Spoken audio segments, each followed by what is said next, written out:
The Man with the Twisted Lip by Sir Arthur Conan Doyle, a Go audio production. Ezer Whitney, brother of the late Elias Whitney, D.D., principal of the Theological College of St. George's, was much addicted to opium. The habit grew upon him, as I understand, from some foolish freak when he was at college. For having read De Quincey's description of his dreams and sensations, he had drenched his tobacco with laudanum in an attempt to produce the same effects. He found, as so many more have done, that the practice is easier to attain than to get rid of, and for many years he continued to be a slave to the drug, an object of mingled horror and pity to his friends and relatives.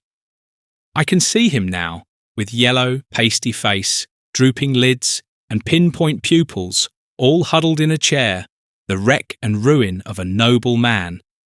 One night, it was in June, '89, there came a ring to my bell about the hour when a man gives his first yawn and glances at the clock.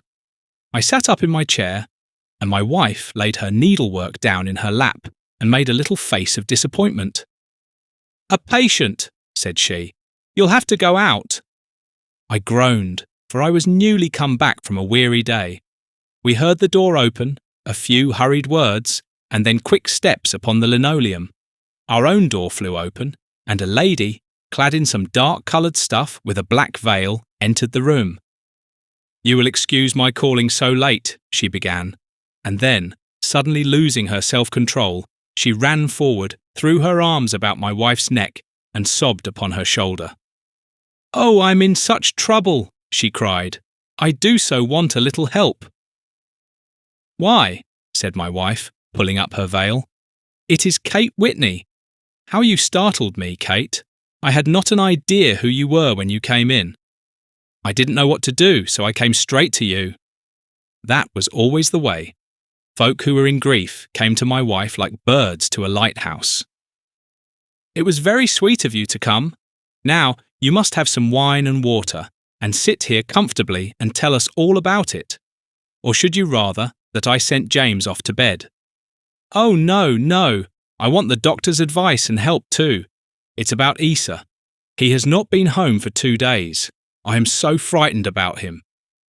It was not the first time that she had spoken to us of her husband's trouble, to me as a doctor, to my wife as an old friend and school companion. We soothed and comforted her by such words as we could find.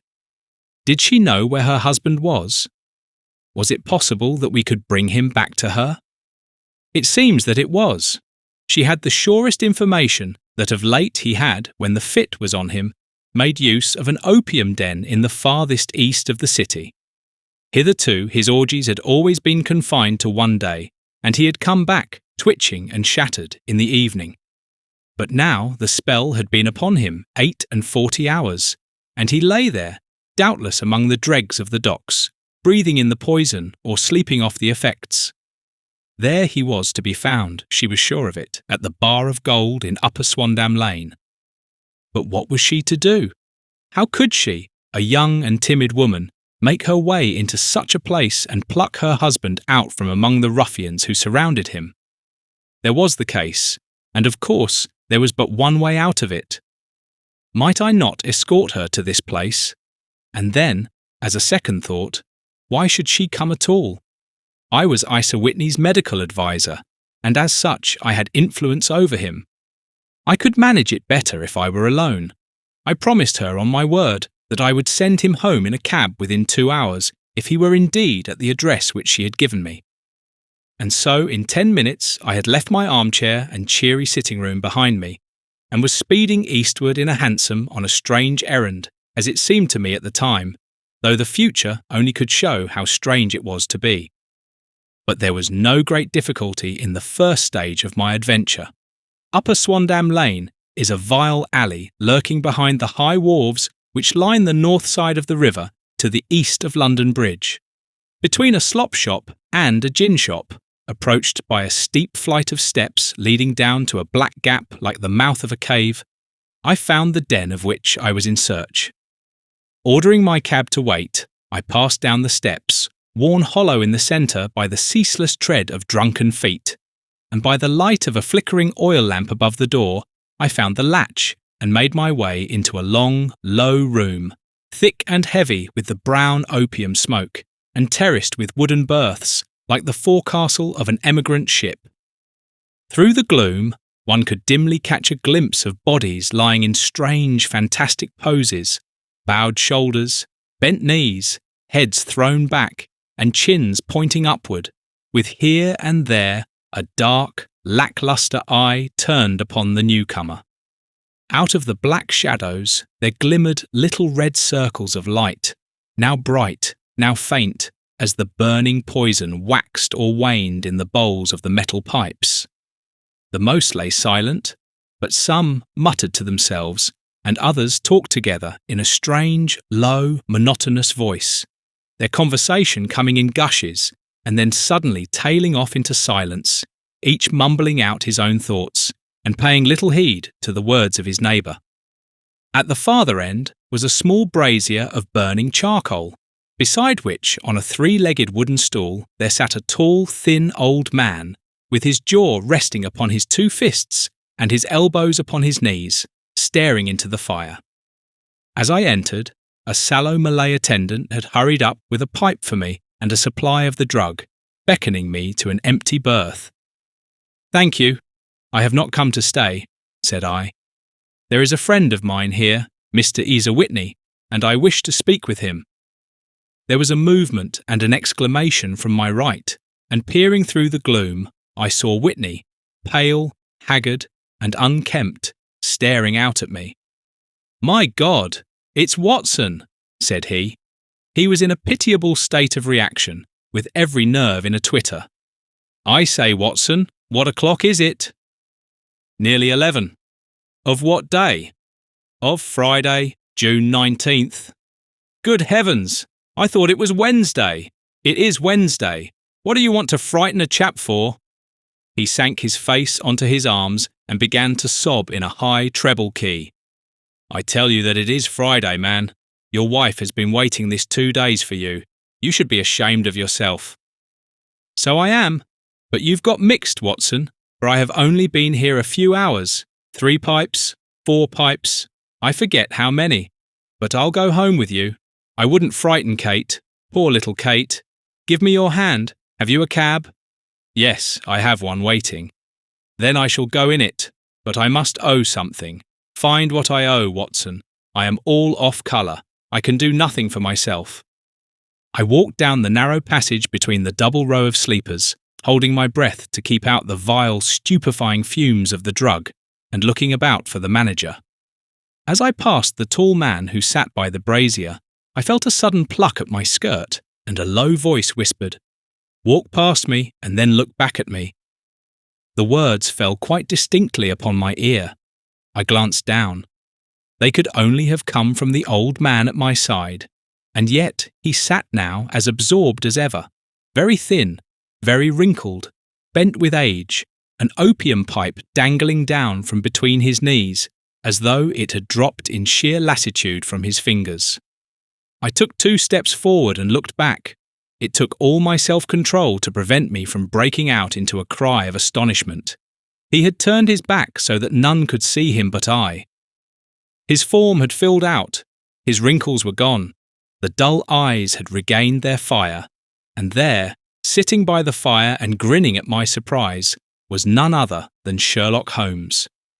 He made a slight motion to me to approach him, and instantly, as he turned his face half round to the company once more, subsided into a doddering, loose-lipped senility. "Holmes," I whispered, "what on earth are you doing in this den?" "As low as you can," he answered. "I have excellent ears. If you would have the great kindness to get rid of that sottish friend of yours, I should be exceedingly glad to have a little talk with you. I have a cab outside." "Then pray send him home in it.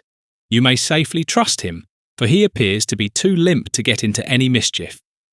I should recommend you also to send a note by the cabman to your wife to say that you have thrown in your lot with me. If you will wait outside, I shall be with you in 5 minutes." It was difficult to refuse any of Sherlock Holmes's requests, for they were always so exceedingly definite, and put forward with such a quiet air of mastery.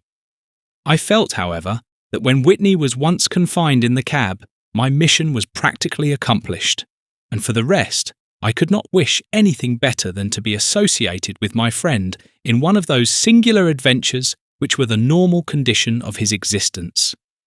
In a few minutes, I had written my note, paid Whitney's bill, led him out to the cab, and seen him driven through the darkness.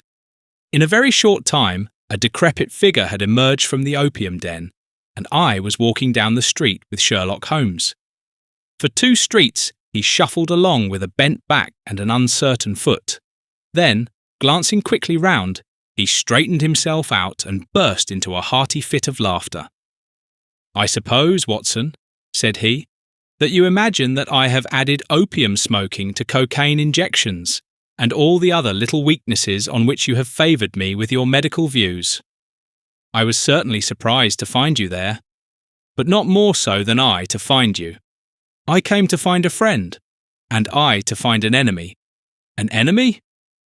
Yes, one of my natural enemies, or, shall I say, my natural prey.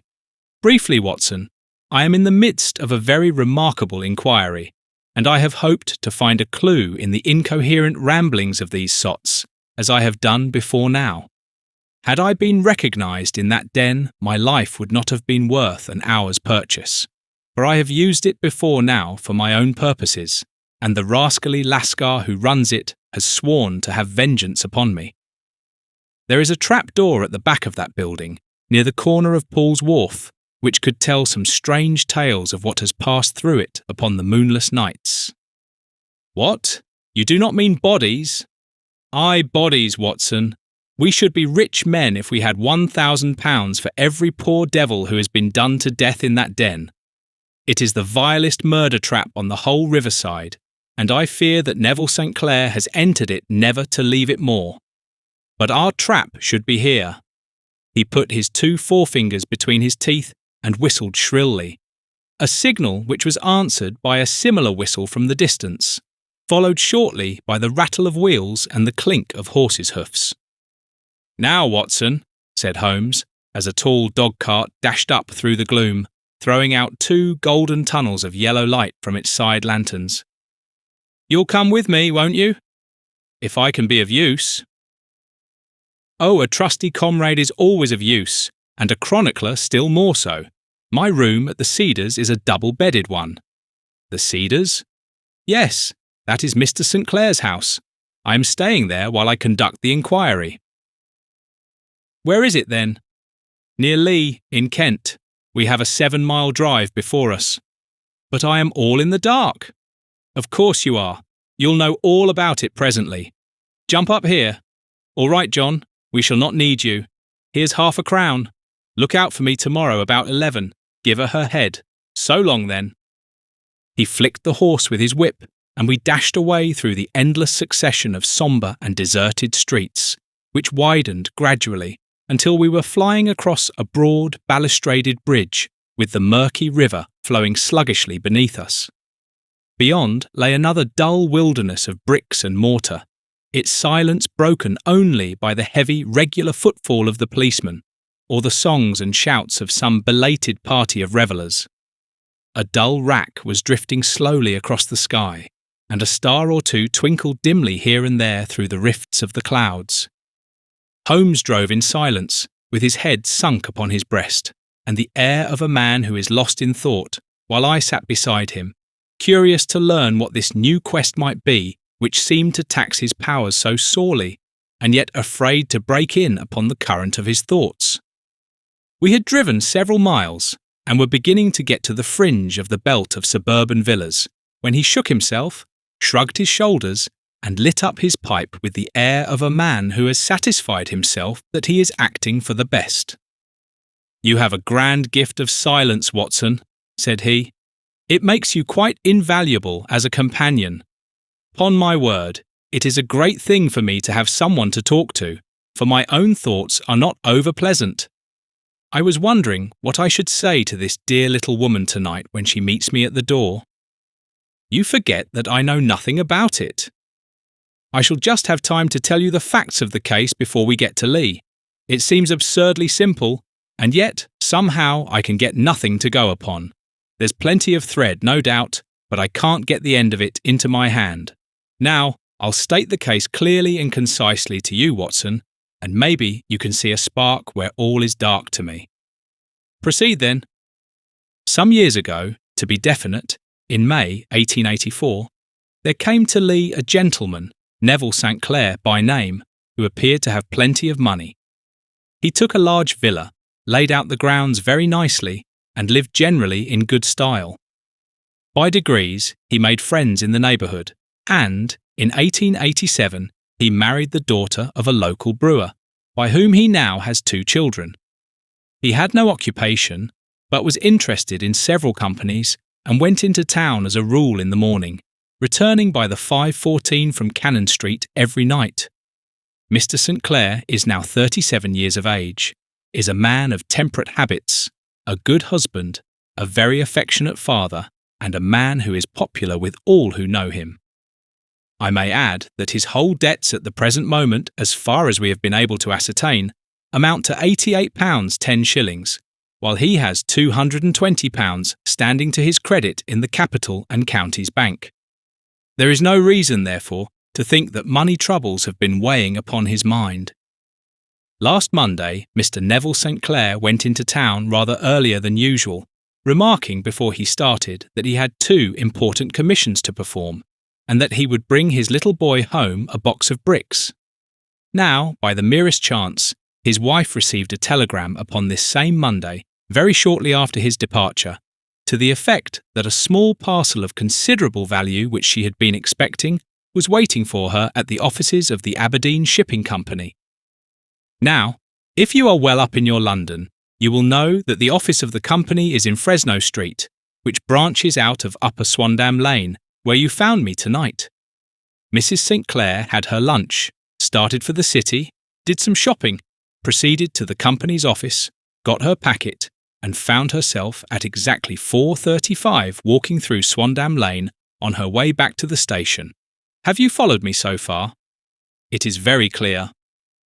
If you remember, Monday was an exceedingly hot day, and Mrs. St. Clair walked slowly, glancing about in the hope of seeing a cab, as she did not like the neighbourhood in which she found herself.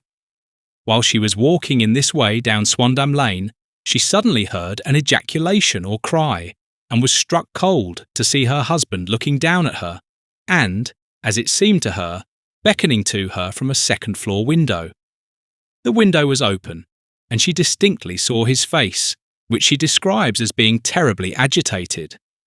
He waved his hands frantically to her, and then vanished from the window so suddenly that it seemed to her that he had been plucked back by some irresistible force from behind. One singular point which struck her quick feminine eye was that although he wore some dark coat, such as he had started to town in, he had on neither collar nor necktie. Convinced that something was amiss with him, she rushed down the steps, for the house was none other than the opium den in which you found me tonight, and running through the front room, she attempted to ascend the stairs which led to the first floor. At the foot of the stairs, however, she met this Lascar scoundrel of whom I have spoken, who thrust her back and, aided by a Dane, who acts as assistant there, pushed her out into the street. Filled with the most maddening doubts and fears, she rushed down the lane and, by rare good fortune, met in Fresno Street a number of constables with an inspector, all on their way to their beat. The inspector and 2 men accompanied her back, and in spite of the continued resistance of the proprietor, they made their way to the room in which Mr. St. Clair had last been seen. There was no sign of him there.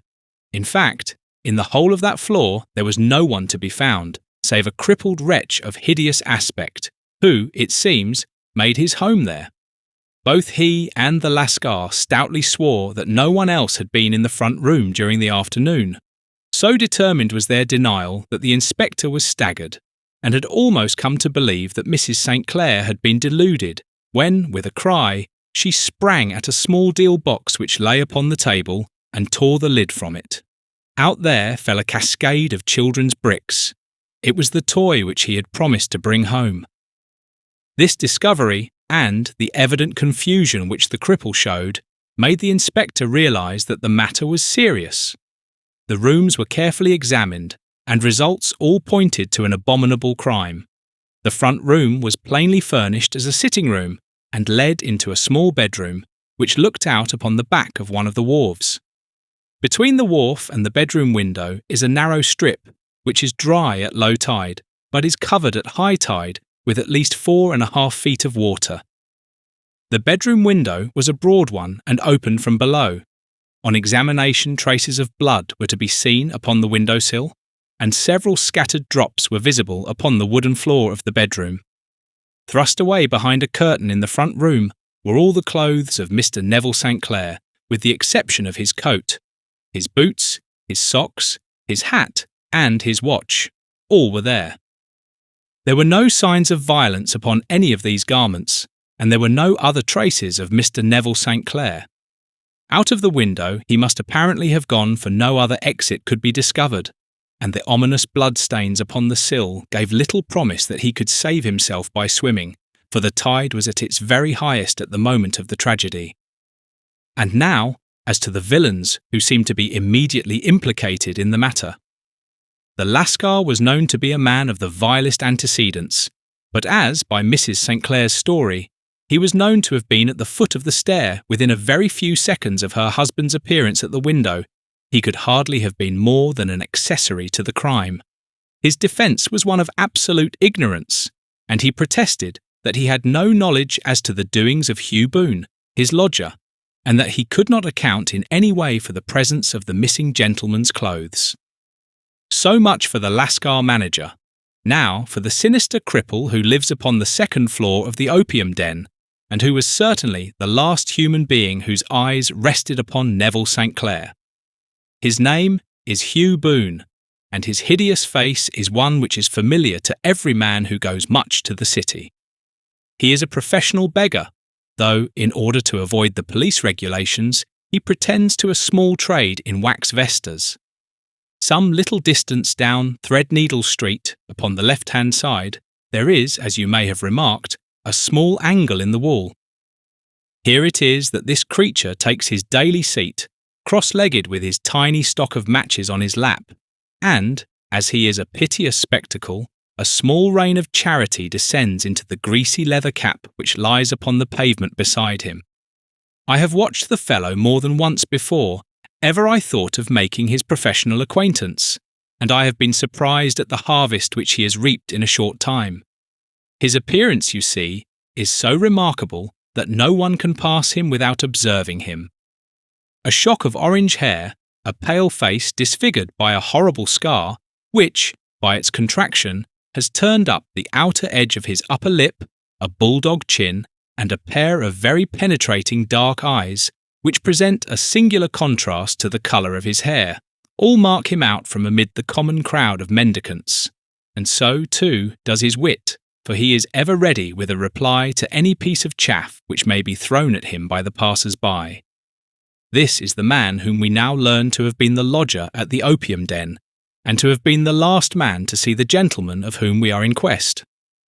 "But a cripple," said I. "What could he have done single-handed against a man in the prime of life? He is a cripple in the sense that he walks with a limp, but in other respects he appears to be a powerful and well-nurtured man. Surely your medical experience would tell you, Watson, that weakness in one limb is often compensated for by exceptional strength in the others. Pray continue your narrative."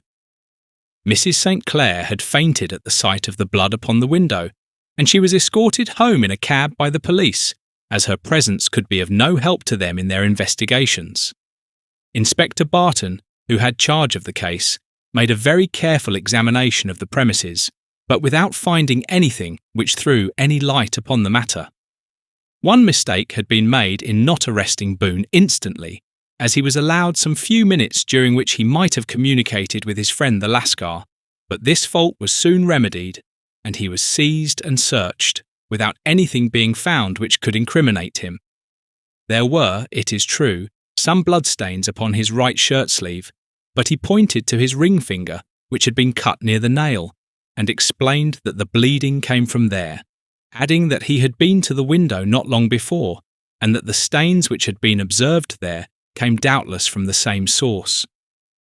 He denied strenuously having ever seen Mr. Neville St. Clair, and swore that the presence of the clothes in his room was as much a mystery to him as to the police. As to Mrs. St. Clair's assertion that she had actually seen her husband at the window, he declared that she must have been either mad or dreaming. He was removed, loudly protesting, to the police station, while the inspector remained upon the premises in the hope that the ebbing tide might afford some fresh clue. And it did, though they hardly found upon the mudbank what they had feared to find. It was Neville St. Clair's coat, and not Neville St. Clair, which lay uncovered as the tide receded. And what do you think they found in the pockets? I cannot imagine. No, I don't think you would guess. Every pocket stuffed with pennies and halfpennies, 421 pennies, and 270 halfpennies. It was no wonder that it had not been swept away by the tide, but a human body is a different matter. There is a fierce eddy between the wharf and the house. It seemed likely enough that the weighted coat had remained when the stripped body had been sucked away into the river. But I understand that all the other clothes were found in the room. Would the body be dressed in a coat alone? No, sir, but the facts might be met speciously enough. Suppose that this man Boone had thrust Neville St. Clair through the window. There is no human eye which could have seen the deed. What would he do then? It would of course instantly strike him that he must get rid of the telltale garments. He would seize the coat then, and be in the act of throwing it out when it would occur to him that it would swim and not sink. He has little time, for he has heard the scuffle downstairs when the wife tried to force her way up, and perhaps he has already heard from his Lascar confederate that the police are hurrying up the street. There is not an instant to be lost. He rushes to some secret hoard where he has accumulated the fruits of his beggary, and he stuffs all the coins upon which he can lay his hands into the pockets to make sure of the coat's sinking. He throws it out, and would have done the same with the other garments had not he heard the rush of steps below, and only just had time to close the window when the police appeared. It certainly sounds feasible. Well, we will take it as a working hypothesis for want of a better. Boone, as I have told you, was arrested and taken to the station, but it could not be shown that there had ever before been anything against him. He had for years been known as a professional beggar, but his life appeared to have been a very quiet and innocent one. There the matter stands at present, and the questions which have to be solved: what Neville St. Clair was doing in the opium den, what happened to him when there, where is he now, and what Hugh Boone had to do with his disappearance, are all as far from a solution as ever. I confess that I cannot recall any case within my experience which looked at the first glance so simple, and yet which presented such difficulties. While Sherlock Holmes had been detailing this singular series of events, we had been whirling through the outskirts of the great town until the last straggling houses had been left behind, and we rattled along with a country hedge upon either side of us. Just as he finished, however, we drove through 2 scattered villages, where a few lights still glimmered in the windows. "We are on the outskirts of Lee," said my companion. "We have touched on 3 English counties in our short drive, starting in Middlesex, passing over an angle of Surrey, and ending in Kent. See that light among the trees? That is the Cedars, and beside that lamp sits a woman whose anxious ears have already, I have little doubt, caught the clink of our horses' feet." "But why are you not conducting the case from Baker Street?" I asked. "Because there are many inquiries which must be made out here. Mrs. St. Clair has most kindly put 2 rooms at my disposal, and you may rest assured that she will have nothing but a welcome for my friend and colleague. I hate to meet her, Watson, when I have no news of her husband. Here we are. Whoa there, whoa!" We had pulled up in front of a large villa which stood within its own grounds. A stable boy had run out to the horse's head, and springing down, I followed Holmes up the small, winding gravel drive which led to the house. As we approached, the door flew open, and a little blonde woman stood in the opening, clad in some sort of light mousseline de soie, with a touch of fluffy pink chiffon at her neck and wrists. She stood with her figure outlined against the flood of light, one hand upon the door, one half raised in her eagerness, her body slightly bent, her head and face protruded, with eager eyes and parted lips, a standing question. "Well?" she cried. "Well?" And then, seeing that there were two of us, she gave a cry of hope which sank into a groan as she saw that my companion shook his head and shrugged his shoulders. "No good news?" "None." "No bad?" "No." "Thank God for that. But come in. You must be weary, for you have had a long day. This is my friend Dr. Watson. He has been of most vital use to me in several of my cases, and a lucky chance has made it possible for me to bring him out and associate him with this investigation." "I am delighted to see you," said she, pressing my hand warmly. "You will, I am sure, forgive anything that may be wanting in our arrangements when you consider the blow which has come so suddenly upon us." "My dear madam," said I am an old campaigner, and if I were not, I can very well see that no apology is needed. If I can be of any assistance, either to you or to my friend here, I shall be indeed happy." "Now, Mr. Sherlock Holmes," said the lady as we entered a well-lit dining room upon the table of which a cold supper had been laid out, "I should very much like to ask you one or two plain questions, to which I beg that you will give a plain answer." "Certainly, madam. Do not trouble about my feelings. I am not hysterical, nor given to fainting. I simply wish to hear your real opinion." "Upon what point?" "In your heart of hearts, do you think that Neville is alive?" Sherlock Holmes seemed to be embarrassed by the question. "Frankly, now," she repeated, standing upon the rug and looking keenly down at him as he leaned back in a basket chair. "Frankly then, madam, I do not." "You think that he is dead?" "I do." "Murdered?" "I don't say that. Perhaps." "And on what day did he meet his death?" "On Monday." "Then perhaps, Mr. Holmes, you will be good enough to explain how it is that I have received a letter from him today." Sherlock Holmes sprang out of his chair as if he had been galvanized. "What?" he roared. "Yes, today." She stood smiling, holding up a little slip of paper in the air. "May I see it?" "Certainly." He snatched it from her in his eagerness, and smoothing it out upon the table, he drew over the lamp and examined it intently. I had left my chair and was gazing at it over his shoulder. The envelope was a very coarse one, and was stamped with the Gravesend postmark and with the date of that very day, or rather, of the day before, for it was considerably after midnight. "Coarse writing," murmured Holmes. "Surely this is not your husband's writing, madam?" "No, but the enclosure is." "I perceive also that whoever addressed the envelope had to go and inquire as to the address." "How can you tell that?" "The name, you see, is in perfectly black ink, which has dried itself. The rest is of the greyish colour, which shows that blotting paper has been used. If it had been written straight off, and then blotted, none would be of a deep black shade. This man has written the name, and there has then been a pause before he wrote the address, which can only mean that he was not familiar with it. It is, of course, a trifle, but there is nothing so important as trifles. Let us now see the letter. Ha! There has been an enclosure here." "Yes, there was a ring, his signet ring." "And you are sure that this is your husband's hand?" "One of his hands." "One?" "His hand when he wrote hurriedly. It is very unlike his usual writing, and yet I know it well." "Dearest, do not be frightened. All will come well.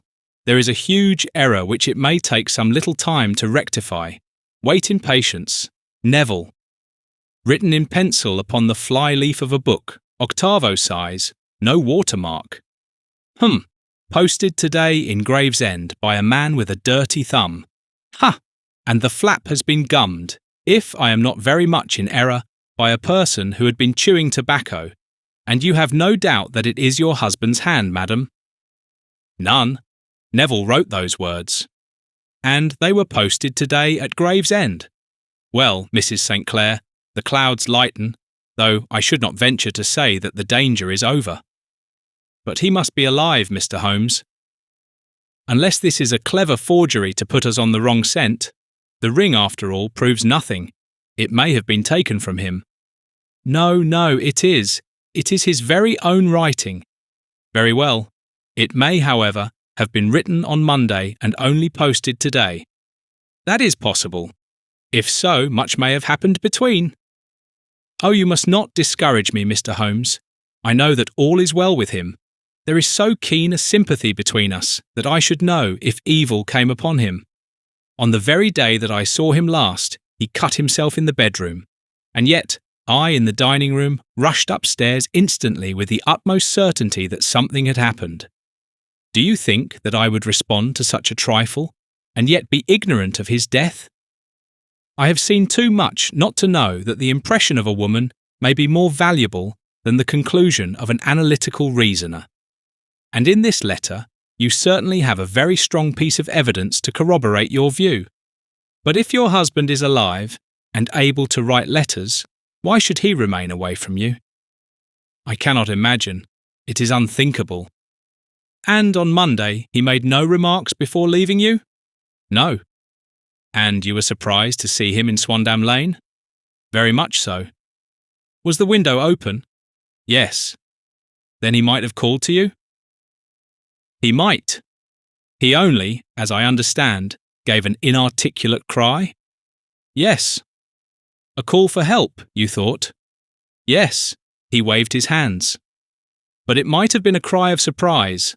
Astonishment at the unexpected sight of you might cause him to throw up his hands. It is possible. And you thought he was pulled back? He disappeared so suddenly? He might have leapt back. You did not see anyone else in the room? No, but this horrible man confessed to having been there, and the Lascar was at the foot of the stairs. Quite so. Your husband, as far as you could see, had his ordinary clothes on, but without his collar or tie. I distinctly saw his bare throat. Had he ever spoken of Swandam Lane? Never. Had he ever showed any signs of having taken opium? Never. Thank you, Mrs. St. Clair. Those are the principal points about which I wish to be absolutely clear. We shall now have a little supper, and then retire, for we may have a very busy day tomorrow.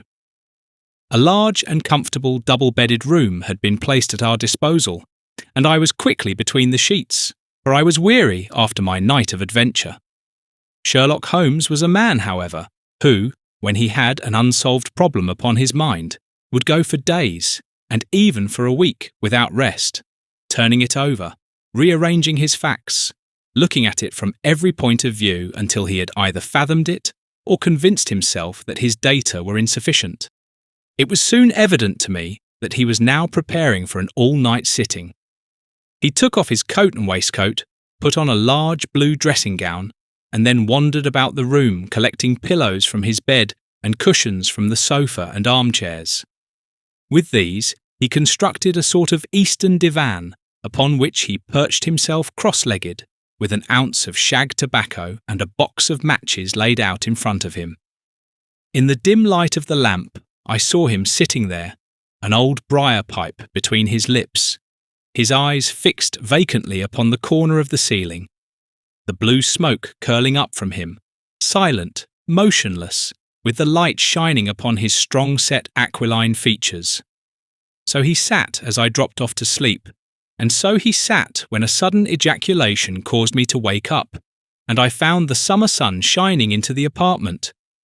The pipe was still between his lips, the smoke still curled upward, and the room was full of a dense tobacco haze, but nothing remained of the heap of shag which I had seen upon the previous night. "Awake, Watson?" he asked. "Yes." "Game for a morning drive?" "Certainly." "Then dress. No one is stirring yet, but I know where the stable boy sleeps, and we shall soon have the trap out." He chuckled to himself as he spoke, his eyes twinkled, and he seemed a different man to the sombre thinker of the previous night. As I dressed, I glanced at my watch. It was no wonder that no one was stirring. It was 25 minutes past 4. I had hardly finished when Holmes returned with the news that the boy was putting in the horse. "I want to test a little theory of mine," said he, pulling on his boots.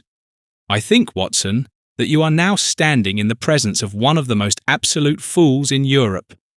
I deserve to be kicked from here to Charing Cross, but I think I have the key of the affair now." "And where is it?" I asked, smiling. "In the bathroom," he answered. "Oh, yes, I am not joking," he continued, seeing my look of incredulity. "I have just been there, and I have taken it out, and I have got it in this Gladstone bag. Come on, my boy, and we shall see whether it will not fit the lock." We made our way downstairs as quietly as possible, and out into the bright morning sunshine.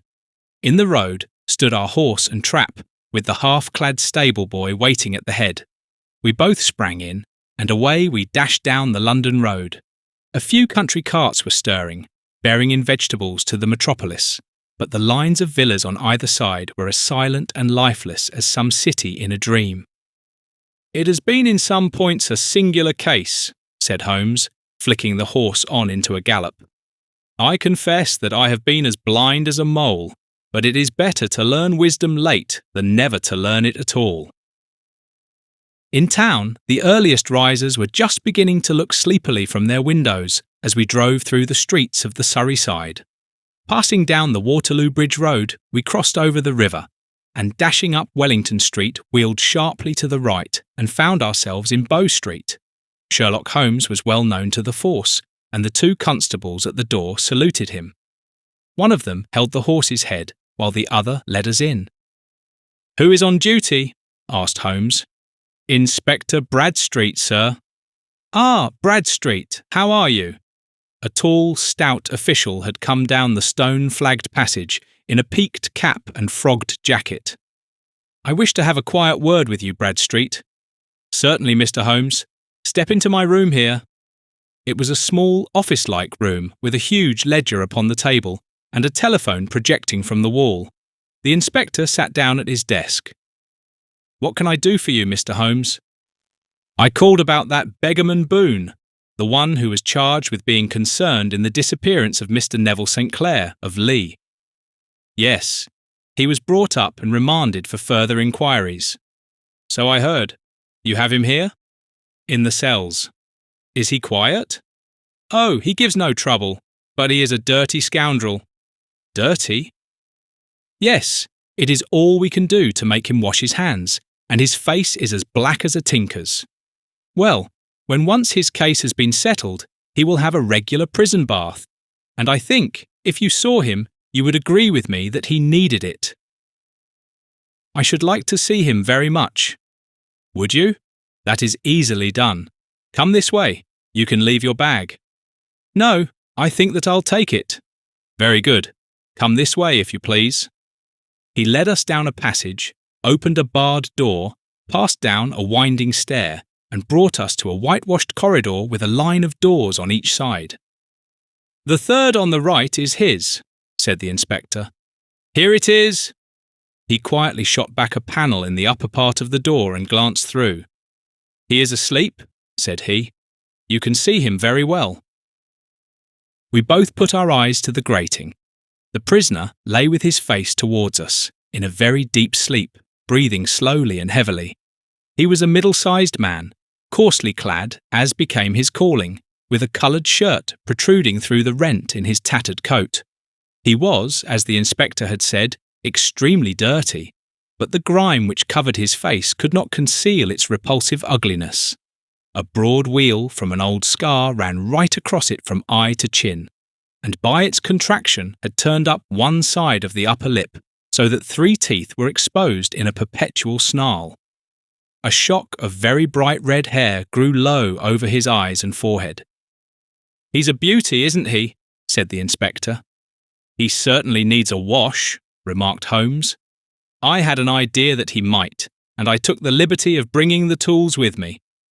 He opened the Gladstone bag as he spoke, and took out, to my astonishment, a very large bath sponge. "Hey, you are a funny one," chuckled the inspector. "Now, if you will have the great goodness to open that door very quietly, We will soon make him cut a much more respectable figure." "Well, I don't know why not," said the inspector. "He doesn't look a credit to the Bow Street cells, does he?" He slipped his key into the lock, and we all very quietly entered the cell. The sleeper half turned, and then settled down once more into a deep slumber. Holmes stooped to the water jug, moistened his sponge, and then rubbed it twice vigorously across and down the prisoner's face. "Let me introduce you," he shouted, "to Mr. Neville St. Clair, of Lee, in the county of Kent." Never in my life have I seen such a sight. The man's face peeled off under the sponge like the bark from a tree. Gone was the coarse brown tint. Gone, too, was the horrid scar which had seamed it across, and the twisted lip which had given the repulsive sneer to the face. A twitch brought away the tangled red hair, and there, sitting up in his bed, was a pale, sad-faced, refined-looking man, black-haired and smooth-skinned, rubbing his eyes and staring about him with sleepy bewilderment. Then suddenly realizing the exposure, he broke into a scream and threw himself down with his face to the pillow. "Great heavens!" cried the inspector. "It is, indeed, the missing man. I know him from the photograph." The prisoner turned with the reckless air of a man who abandons himself to his destiny. "Be it so," said he. "And pray what am I charged with?" "With making away with Mr. Neville St." "Oh, come, you can't be charged with that unless they make a case of attempted suicide of it," said the inspector with a grin. "Well, I have been 27 years in the force, but this really takes the cake. If I am Mr. Neville St. Clair, then it is obvious that no crime has been committed, and that therefore I am illegally detained." "No crime, but a very great error has been committed," said Holmes. "You would have done better to have trusted your wife." "It was not the wife, it was the children," groaned the prisoner. "God help me, I would not have them ashamed of their father. My God, what an exposure! What can I do?" Sherlock Holmes sat down beside him on the couch and patted him kindly on the shoulder. "If you leave it to a court of law to clear the matter up," said he, "of course you can hardly avoid publicity. On the other hand, if you convince the police authorities that there is no possible case against you, I do not know that there is any reason that the details should find their way into the papers. Inspector Bradstreet would, I am sure, make notes upon anything which you might tell us, and submit it to the proper authorities. The case would then never go into court at all." "God bless you!" cried the prisoner passionately. "I would have endured imprisonment, aye, even execution, rather than have left my miserable secret as a family blot to my children. You are the first who have ever heard my story. My father was a schoolmaster in Chesterfield, where I received an excellent education. I travelled in my youth, took to the stage, and finally became a reporter on an evening paper in London. One day, my editor wished to have a series of articles upon begging in the metropolis, and I volunteered to supply them. There was the point from which all my adventures started. It was only by trying begging as an amateur that I could get the facts upon which to base my articles. When an actor I had, of course, learned all the secrets of making up, and had been famous in the green room for my skill. I took advantage now of my attainments. I painted my face, and to make myself as pitiable as possible, I made a good scar and fixed one side of my lip in a twist by the aid of a small slip of flesh-coloured plaster. Then, with a red head of hair and an appropriate dress, I took my station in the business part of the city, ostensibly as a match seller, but really as a beggar. For 7 hours I plied my trade, and when I returned home in the evening, I found to my surprise that I had received no less than 26 shillings and fourpence. I wrote my articles and thought little more of the matter until, some time later, I backed a bill for a friend and had a writ served upon me for £25. I was at my wits' end where to get the money, but a sudden idea came to me. I begged a fortnight's grace from the creditor, asked for a holiday from my employers, and spent the time in begging in the city under my disguise. In 10 days I had the money and had paid the debt, Well, you can imagine how hard it was to settle down to arduous work at £2 a week when I knew that I could earn as much in a day by smearing my face with a little paint, laying my cap on the ground, and sitting still. It was a long fight between my pride and the money, but the dollars won at last, and I threw up reporting and sat day after day in the corner which I had first chosen, inspiring pity by my ghastly face and filling my pockets with coppers. Only one man knew my secret. He was the keeper of a low den in which I used to lodge in Swandam Lane, where I could every morning emerge as a squalid beggar, and in the evenings transform myself into a well-dressed man about town. This fellow, a Lascar, was well paid by me for his rooms, so that I knew that my secret was safe in his possession. Well, very soon I found that I was saving considerable sums of money.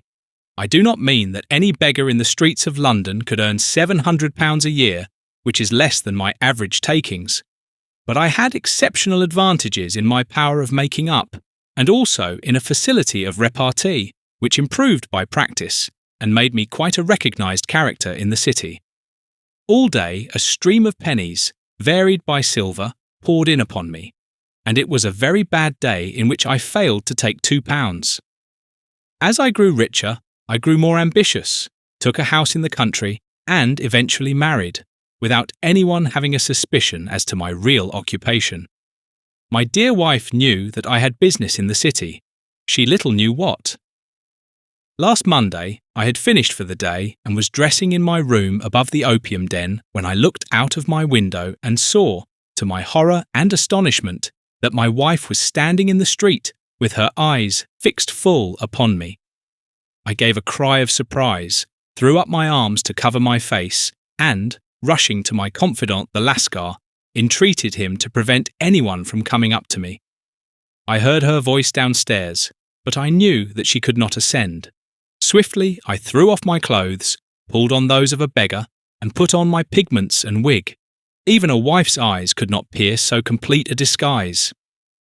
But then it occurred to me that there might be a search in the room, and that the clothes might betray me. I threw open the window, reopening by my violence a small cut which I had inflicted upon myself in the bedroom that morning.